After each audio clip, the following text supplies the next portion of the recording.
بسم اللہ الرحمن الرحیم۔ گمنام ہیرو کے معزز ناظرین، السلام علیکم۔ آئیے چلتے ہیں کہانی کی طرف۔ میں جب فیصل ہاشمی کے آفس پہنچا تو شام ہو گئی تھی۔ اس دفتر کا نقشہ بھی عام دفاتر جیسا تھا۔ چند ماتحت وکیلوں کے کیبن، مختصر سا ڈرائنگ روم اور آفس جہاں ٹائپسٹ اور منشی بیٹھے تھے۔ برسوں پہلے میں نے مرحوم ہاشم صاحب کے آفس میں قدم رکھا تھا تو حالات بہت مختلف تھے۔ شادو میرے ساتھ تھی اور میں بہت ڈرا ہوا تھا۔ مجھے اپنی اور شادو کی زندگی کے لیے قانون کا تحفظ درکار تھا۔ ہاشمی صاحب نے وہ تحفظ مجھے فراہم کر دیا تھا، لیکن شادو کو مجھ سے چھین لیا تھا۔ وہ وقت بہت پیچھے رہ گیا تھا اور چاروں کے زخم بھی بھر چکے تھے۔ آج پھر میری زندگی خطرات کے حصار میں تھی، لیکن میں خوفزدہ نہیں تھا۔ حادثات اور تجربات کا عطا کیا ہوا اعتماد میرے ساتھ تھا۔ میں بے زر اور لاوارث ناصر عظیم نہیں تھا۔ میں شاہ عالم کے نام کی شہرت اور اس کے سیاسی اثر و رسوخ کی طاقت بھی حاصل کر چکا تھا۔ میں نے اپنا کارڈ بھیجا تو فیصل نے فوراً مجھے اپنے آفس میں بلا لیا۔ میں آپ کی تشریف آوری کا منتظر تھا۔ میں نے کہا، فرید نے آپ سے میرا تذکرہ ضرور کیا ہوگا۔ سابق سب انسپکٹر فرید عباسی نے۔ آپ کا نام کسی تعارف کا محتاج نہیں اور میرے لیے بھی نیا نہیں۔ وہ سپاٹ لہجے میں بولا، آج کیسے زحمت کیا آپ نے؟ میں نے کہا، ابھی تک میرے سارے قانونی معاملات بیرسٹر سلطان محمود کا درد سر تھے، خواہ وہ نجی ہوں یا سیاسی۔ شاید آپ کو فرید عباسی نے بتایا ہوگا کہ کئی ناگزیر وجوہ کی بنا پر میں ان کا وکالت نامہ منسوخ کرنے پر مجبور ہو گیا۔ جی مجھے معلوم ہے۔ یہ میری خوش قسمتی ہے کہ میری ملاقات فرید عباسی سے ہو گئی اور اس نے مجھے آپ کے بارے میں بتایا۔ میں نے کہا۔ فیصل نے سر ہلایا۔ میرا خیال ہے ہم اندر بیٹھ کے بات کرتے ہیں، یہاں آنے جانے والے ہماری گفتگو میں مخل ہوں گے۔ اس آفس کے عقبی حصے میں فیصل کی میز کے پیچھے ایک مختصر کمرہ تھا۔ کمرے کا دروازہ الماریوں کے بیچ بڑی صفائی سے بنایا گیا تھا اور الگ نظر نہیں آ رہا تھا۔ اسے فیصل کا پرائیویٹ ڈرائنگ روم سمجھا جا سکتا تھا، جہاں وہ خود بھی آرام کر سکتا تھا اور کسی موکل کی وہ بات بھی سن سکتا تھا جو رازداری کا تقاضا رکھتی ہو اور سب کے سامنے کہنا مشکل ہو۔ کمرے میں ایک صوفہ سیٹ تھا اور آفس کی پر ہیبت جرم و سزا کے معاملات کا بوجھل پن رکھنے والی فضا کے مقابلے میں اندر ماحول دوستانہ اور شگفتگی کا عکاس تھا۔ دیواروں کے رنگ اجلے تھے اور میز پر تازہ رنگین پھول سجے ہوئے تھے۔ دیواروں پر آویزاں تصاویر فیصل کے فنکارانہ ذوق کی آئینہ دار تھیں۔ اس نے مجھ سے پوچھ کے کسی سے چائے کے لیے کہا اور پھر میرے سامنے والے صوفے پر بیٹھ گیا۔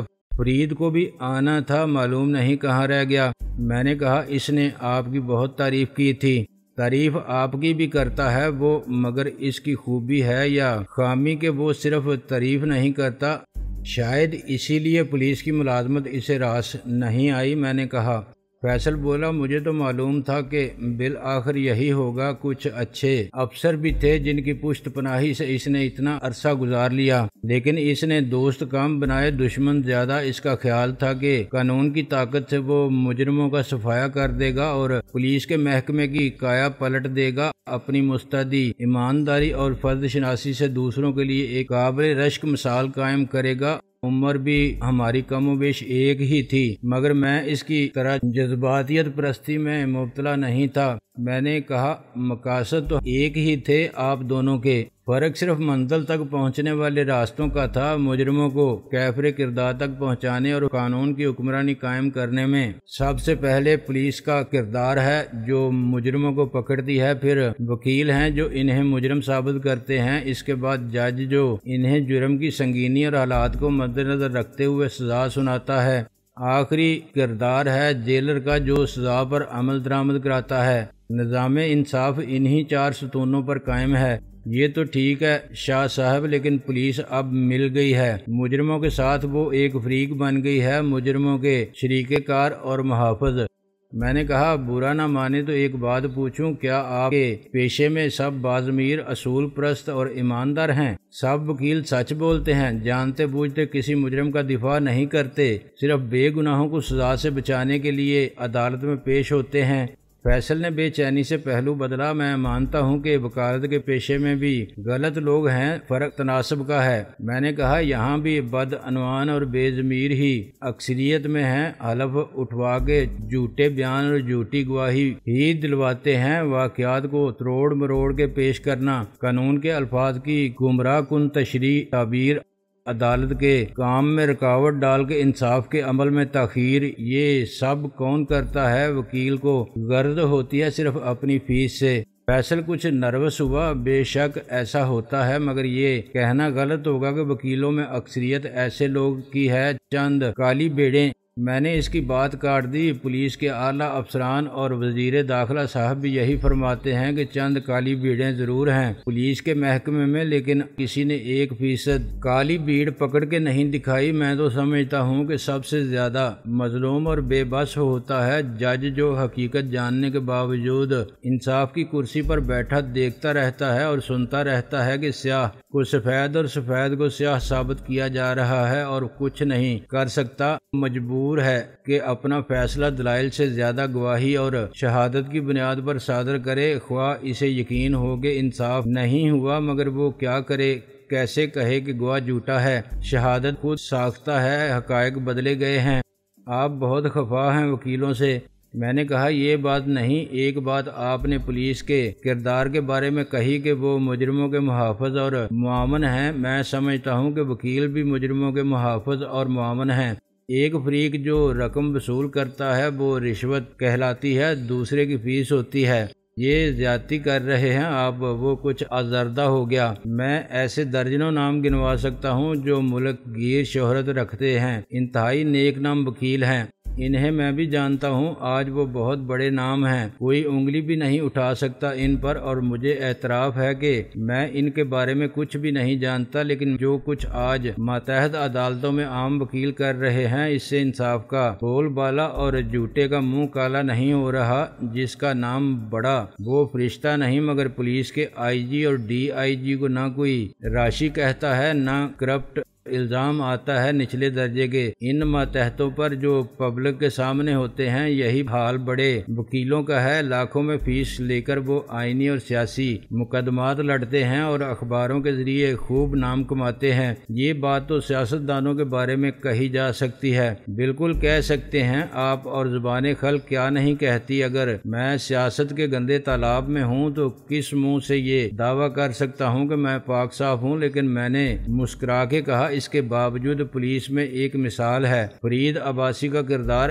ایسے اور بھی ہوں گے، مگر میں ان سے واقف نہیں۔ میری قانونی معاملات کی نگرانی کرتے تھے بیرسٹر سلطان محمود، ان کے بارے میں کوئی کچھ بھی کہے میری رائے بدل نہیں سکتی۔ یہ میری خوش قسمتی ہے کہ میری ملاقات فرید سے ہو گئی اور اس نے مجھے تمہارے بارے میں بتا دیا، اس نے تمہیں بھی تو بتایا ہوگا میرے بارے میں۔ میرا خیال ہے کہ ہم ایک دوسرے پر بھروسہ کر سکتے ہیں۔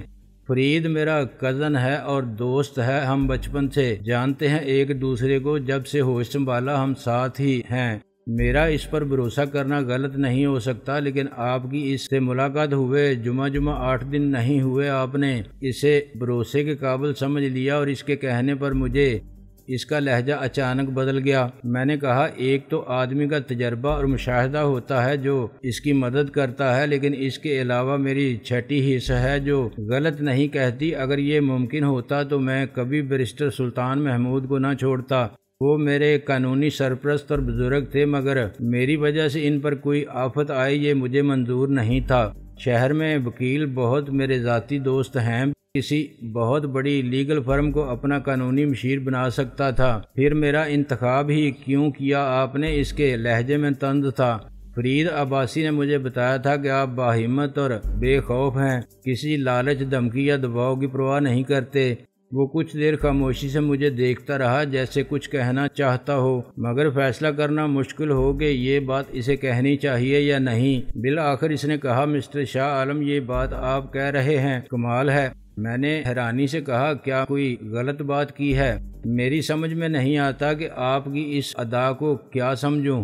آپ کی نظر اور آپ کا حافظہ اتنے کمزور نہیں ہو سکتے، یہ اتنی پرانی بات بھی نہیں ہے۔ اس نے اپنے ہاتھ ملتے ہوئے کہا میں کچھ سمجھا نہیں۔ میں نے کہا کھل کے بات کرو، نام سے آدمی دھوکہ کھا سکتا ہے مگر مجھے دیکھ کے بھی آپ کو کچھ یاد نہ آئے، یہ کیسے ہو سکتا ہے؟ میں نے پریشانی سے کہا مسٹر فیصل کیا ہم پہلے بھی مل چکے ہیں؟ وہ مجھے عجیب سی نظروں سے دیکھتا رہا۔ آخر آپ کیا ثابت کرنا چاہتے ہیں؟ یہ کہ آپ پچھلی باتوں کو بھول گئے ہیں، بالکل بدل گئے ہیں؟ آپ کو بالکل یاد نہیں کہ آپ نے تان دھونس اور دھمکی کے کیا حربے آزمائے تھے مجھ پر؟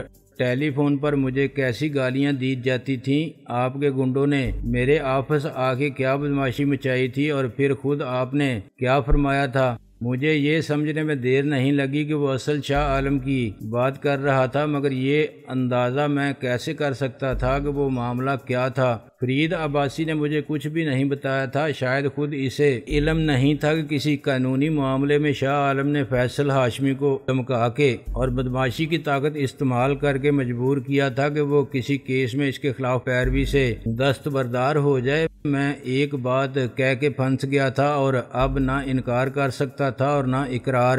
میں نے بے خیالی میں کہہ دیا، کیا فرمایا تھا میں نے؟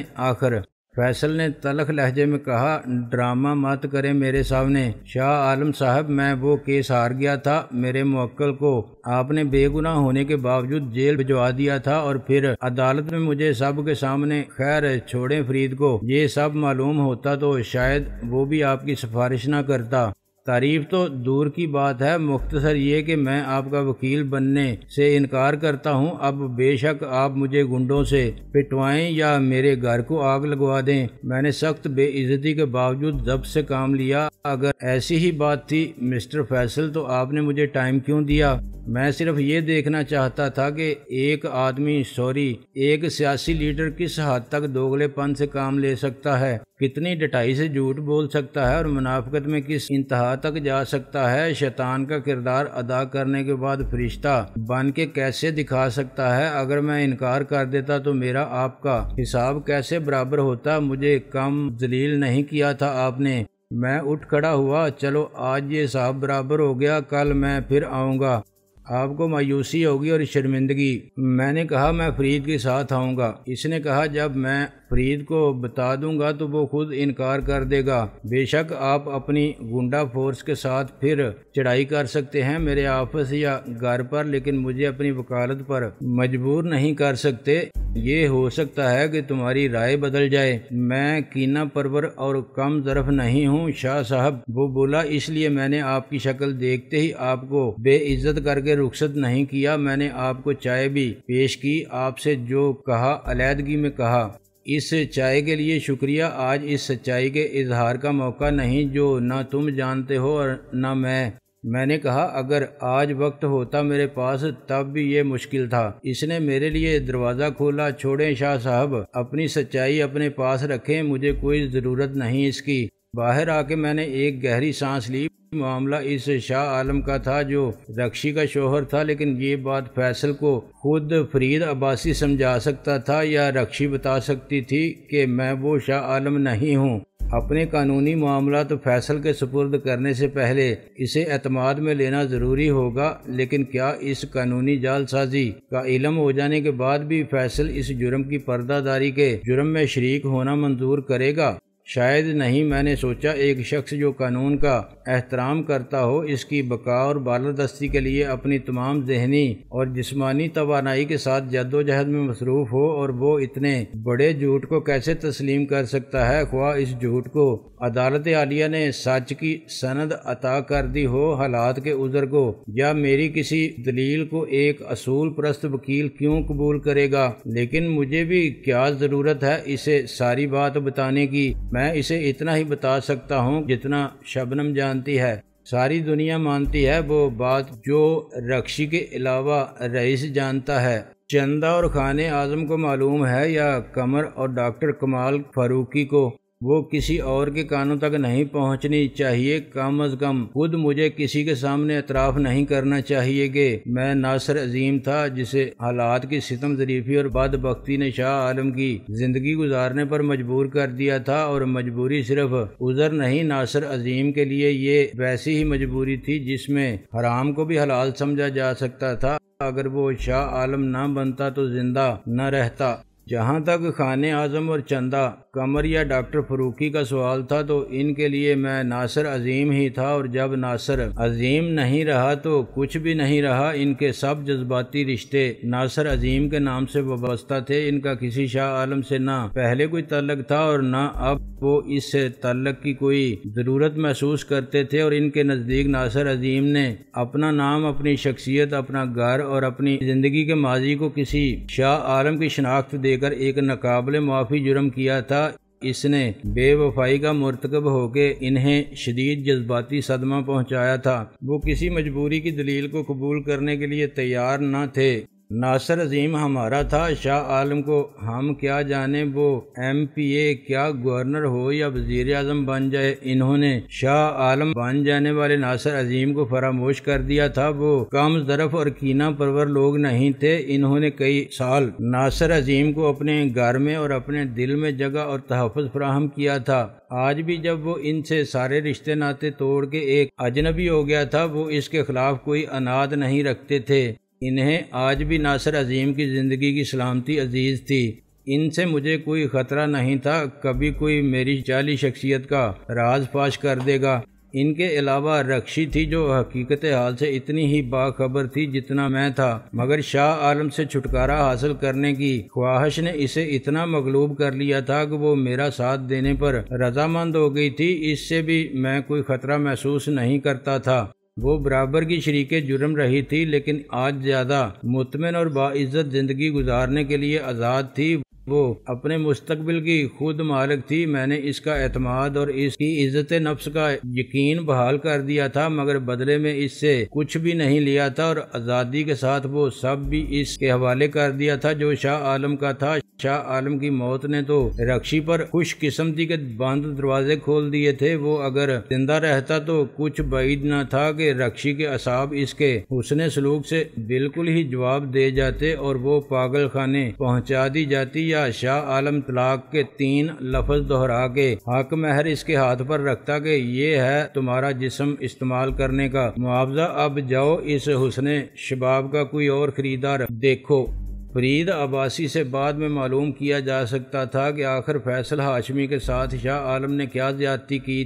پھر فرید کے ساتھ جا کے میں اپنے رویے کی معافی مانگ سکتا تھا اور اسے یقین دلا سکتا تھا کہ میں اب وہ پرانا شاہ عالم نہیں ہوں۔ میرے رویے کی تبدیلی کو شبنم نے سب سے زیادہ محسوس کیا تھا، مگر شک کا آخری کانٹا بھی نکل چکا تھا اور وہ اب بھی تسلیم کر چکی تھی کہ میری عادت اور فطرت میں رونما ہونے والا یہ مثبت انقلاب کتنا ہی حیرت انگیز اور ناقابل یقین کیوں نہ ہو، ناممکن نہیں۔